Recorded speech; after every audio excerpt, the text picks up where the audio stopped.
ನಾನು ಎಲ್ರಿಗೂ ಹೇಳೋದು ಇಷ್ಟ, ಓದೋ ಹುಡುಗರಿಗೂ ಹೇಳ್ತಿದ್ದೀನಿ, ಚೆನ್ನಾಗಿ ಓದಿ, ಅಪ್ಪ ಅಮ್ಮನ ಗಟ್ಟಿಯಾಗಿದ್ದಾಗಲೇ ಚೆನ್ನಾಗಿ ನೋಡ್ಕೊಳ್ಳಿ. ಮತ್ತೆ ತುಂಬಾ ಜನ ಹುಡುಗರು ಕೇಳ್ತಾರಣ್ಣ, ನಾನು ಏನಾದ್ರೂ ಸಾಧಿಸ್ಬೇಕು ಅಂದ್ರೆ ಯಾರು ನಾನು ನಂಬಲ್ಲ ಅಂತ. ಲೈಫ್ ಚಿತ್ರಾನ್ನ ಹಾಕ್ಬೇಕಲ್ಲೇ, ಆಗ್ಲೇ ಜನ ಹುಳಿ ಹಿಂಡೋದು, ಆಗ್ಲೇ ಚಿತ್ರಾನ್ನ ಆಗೋಗ್ಬೇಕು ಮಗನೇ, ಆಗ್ಲೇ ಹುಳಿ ಎತ್ಕೊಂಡ್ಬಂದು ಎರಡೆರಡು ಸಲ ಇಡ್ತಾರೆ. ಒಂದು ನೀನ್ ಯಾವ ಫೀಲ್ಡ್ ಅಲ್ಲಾದ್ರೂ ನಾನು ಹೇಳ್ತಾ ಇರ್ತೀನಿ ಮಗನೇ, ಸ್ಪೀಡ್ ಇರ್ಬೇಕಾಗಿರೋದು ಫೀಲ್ಡ್ ಅಲ್ಲಿ, ಎನ್ಫೀಲ್ಡ್ ಅಲ್ಲ ಮಗನೇ, ಆವಾಗ್ಲೇ ರಾಯಲ್ ಆಗಿ ಹೋಗಕ್ ಆಗೋದು ಅಂತ. ನೀನ್ ಏನ್ ಕೆಲಸ ಮಾಡ್ತೀಯೋ ಕರೆಕ್ಟ್ ಆಗಿ ಕೆಲಸ ಮಾಡು. ಅವಾಗ ಫ್ರೀ ಇದ್ದಾಗ ಅಪ್ಪ ಅಮ್ಮಗೊಂದು ಎಲ್ ಚೆಕಪ್ ಮಾಡು. ನಿಮ್ ಮಕ್ಕಳು ಚೆನ್ನಾಗಿ ಓದ್ತಿದ್ರಲ್ಲ ಗಮನಿಸು. ಯಾಕೆ ಅಂದ್ರೆ ಅಪ್ಪಯ್ಯ నేను 18 ఏళ్ళు వెనక మా అప్ప మా అమ్మని పాగొట్టుకుని 15 ఏళ్ళు భోజనానికి కష్టపడి రూమ్ బాడికి కట్టే కాకుండా బైక్ పెట్రోల్ లేకుండా ఈఎంఐకి లేకుండా కష్టపడినాము. మనం బాగలేకుంటే ఎవడు రాడురా, నువ్వు బాగుంటే చుట్టాలే చుట్టాలు రాబోయా, చుట్టాలే, ఊరంతా చుట్టాలే. నాకు మొన్న ఎవరో ఒకరు సిక్కిండ్రే, అబ్బయ్య ఉండ్రా అట్లా చెప్తాను ఉండ్రా, నాకు 38 ఏళ్ళు నాకెవరో చెప్పిండ్రే, రేయ్ అవుడు నువ్వు పుట్టినోడు అనింటి వీడు ఎమ్మెల్యే అవుతాడు అని. నాకే తెలియదు, నీకెట్లా తెలుసు అని. నేను పుట్టినోడు అనింట్రా, నువ్వు ఎమ్మెల్యే అది కూడా ಅನಿಂಟ್ವೋಣ.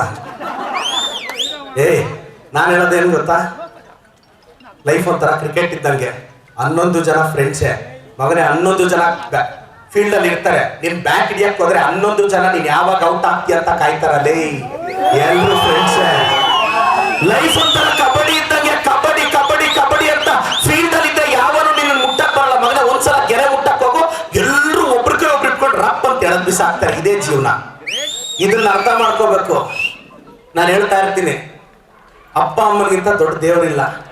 ಕಾದ್ರ 200-300 ಕಿಲೋಮೀಟರ್ ಅಪ್ಪಲು ಸೇರ್ಸ್కొని, ಬಾಡ್ ಕಟ್కొని, కొండెక్కి దేవస్థానంలో క్యూ నిలబడుకొని నమస్కారం వేసుకొస్తామే. అప్పుకు బాగలేకుంటే హాస్పిటల్కి తోడతాకెళ్ళామరా, దేవుడు ఎట్లా మంచి చేస్తాడు.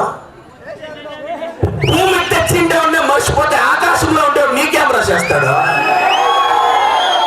ఏం చేస్తాడు. ನಾನು ಹೇಳೋದು ಇಷ್ಟೇ, ನಿಮ್ ದೇವಸ್ಥಾನಕ್ಕೆ ಹೋಗಿ ಅರಕೆ ಹೊತ್ಕೊಂಡು ಪೂಜೆ ಮಾಡ್ತೀಯ, ನಿಮ್ಮ ಅಮ್ಮನ ಚೆನ್ನಾಗಿ ನೋಡ್ಕೊಳ್ರು. ಇವತ್ತು ಹೇಳಣ, ಪ್ರದೀಪ್ ಈಶ್ವರ್ ಯಾಕೆ ಗೆದ್ದಿದ್ದಾನೆ ಗೊತ್ತೇನ, ನಮ್ಮ ಅಪ್ಪ ಅಮ್ಮನ ನಾನು ಇರುವಷ್ಟು ದಿನ ಚೆನ್ನಾಗಿ ನೋಡ್ಕೊಂಡಿದ್ದೀನಿ. ಇವತ್ತು ನಮ್ಮ ಅಪ್ಪ ಅಮ್ಮ ಅಂದ್ರೆ ಪ್ರಾಣ. మా ಅಪ್ಪ ಅಮ್ಮ ಮನುಷ್ಯತನ ನನ್ನ ಕಾಪಾಡಿದ್ದೆ, ನೀ ಅಪ್ಪ ಅಮ್ಮ ಮನುಷ್ಯತನ ನೀತ ಕಾಪಾಡ್ತಿದ್ದೆ. ನಾನು ಹೇಳೋದು, ಅಪ್ಪ ಅಮ್ಮನ ಫಸ್ಟ್ ಗಟ್ಟಿಯಾಗಿದ್ದಾಗಲೇ ಚೆನ್ನಾಗಿ ನೋಡ್ಕೊಂಡ್ಬಿಡಿ. ನಾನು ಹೇಳೋದು ಇಷ್ಟೇ. ಎರಡನೇದು, ಈ ಊರು ಹುಡುಗರು ಸ್ಟೂಡೆಂಟ್ಸ್ ಎಲ್ಲ ಇದ್ದೀರಾ, ನಾನೆಲ್ಲ ಯಂಗ್ಸ್ಟರ್ಸ್ಗೆ ಹೇಳೋದು ಇಷ್ಟೇ. ಅಪ್ಪಯ್ಯ ಯಾವುದೋ కొత్త పిక్చర్ వచ్చినా చూడి, మధ్యాహ్నం స్కూల్ నుంచి వస్తే 4 ఇంకా 10కి సీరియల్ మీద సీరియల్, పాటలు మీద పాటలు చూస్తే నగపాటలు అయిపోతారు రే ఊర్లా. ಅಲ್ಲ ಒಂದು ಅರ್ಧ ಗಂಟೆ ಓಕೆ, ಅದೇ ಎಲ್ಲ ಹೀರೋಗಳು ಮಾತ್ರ. ನಾನು ಹೇಳೋದು, ಬಹಳಷ್ಟು ಜನ ಹೇಳ್ತಾರೆ స్టూడెంట్స్ ఎంత చదువునా గ్యాప్మే ఉండల్దన్న, మనకు ఒక పొదువేలు కట్టి అక్కడెక్కడ తిరుక్కుంటూ ఏం చేస్తాడు నీట్గా. ఇది చూడరా వానికి ಹುಡುಗರು ಹೇಳ್ತಾರ, ಅದೇನೋ ನನಗೆ ಏಕಾಗ್ರತೆನೇ ಇರಲ್ಲ ಅನ್ನೋದು. వానికి 1 ಲಕ್ಷ ರೂಪಾಯಿ ಕಟ್ಟಿ ఎవరిని నీట్గా ఎంచిడిసి ఒక నోట్ తక్కువ అంటాడు. ఆడేట్లా పోవచ్చా కాన్సన్ట్రేషన్ అప్పయ్య? ఏమంటే ದುಡ್ಡು ಮುಖ್ಯಮೋ ಕಾನ್ಸಂಟ್ರೇಷನ್ ವస్తుంది, ಬುಕ್ ಮುಖ್ಯಂ ಕಾದು.